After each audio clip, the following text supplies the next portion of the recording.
Hi, we're with Michael Richardson today, and he has a huge heart for mission, and he's going to tell us a little bit about mission and his involvement, and also about transformation.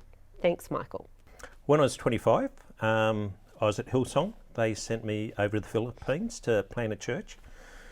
I'd only been a Christian for 2 years, and it was part of a team, and we were working with a national pastor over there. So I had 1 year that I was working with the church plant. It was in a very poor part of the Philippines.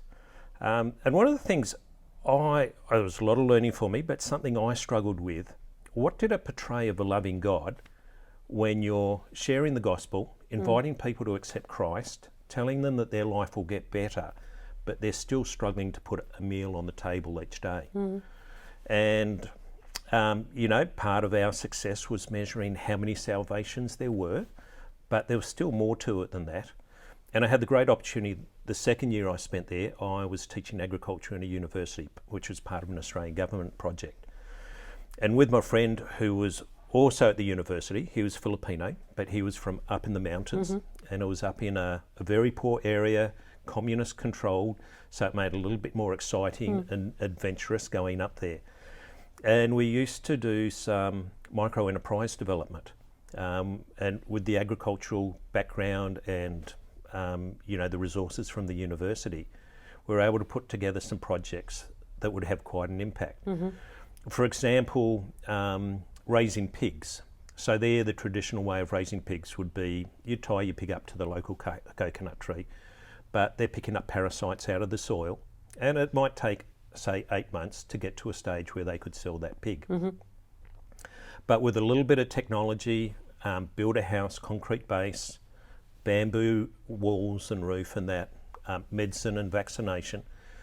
For $400 we would lend them. They could buy 2 piglets, build the house, the medicine, and after 4 months that pig would be at a marketable size that they could sell. That would give them enough money to pay back the loan, and then buy 2 more piglets and start the project again. And after that cycle, they're then in a position to choose, well, do I want to get 4 piglets next time? Do I want to use to buy clothes for my children? But something like that would actually literally double their annual income of what they were doing. And then as the money came back, would make it available for someone else. And so you start to see that gap about their physical life is starting to transform as well as their spiritual life. Yeah, you could then bring something powerfully together that it made the difference whether they could put food on the table each day for their family or not doing that. And so as you're sharing the gospel with them, it was actually presenting a compassionate, loving God through that way, and starting to meet some of their immediate needs of what was there, as well as the spiritual needs. You said to me earlier that one of the questions you often got asked was by the people was, why would you do this? Well, as God's given me opportunities in life, we give other people opportunities. And they go, yeah, but why are you really doing this? It was just so foreign to their experience. But over 1 or 2 years and seeing them work in their community and things like that, they're going, yes, there is something different about this. And as their lives were starting to improve, they were interested in working together as a community of how they could address some of the bigger issues in their village, which might be like water or education for the kids.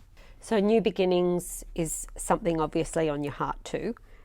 There's new beginnings in all of the things that you have been talking about.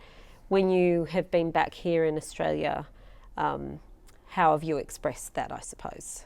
It had a profound impact on me, the time in the Philippines, and I think in many ways it was my school of the Holy Spirit of learning, because I was such a young Christian, and seeing what God transforming in people's lives and that. So I came back, I got more involved in the church, and I was teaching in Bible college, and also working with cultural services at the church in that way. But it was always a passion to see God impact in people's lives at a very practical level. And so I wasn't brought up in church. My family wasn't Christian. I became Christian when I was 22 years of age. And my theology was very simple. If you open your life to God, He'll reach in and soften your heart. And if you're sick, He'll heal you. And maybe my theology's grown a little bit since then, But I still really believe just in how God impacts the practical ways in our lives every day and in the problems that we have and the challenges if we allow him to work through those circumstances. They're good lessons.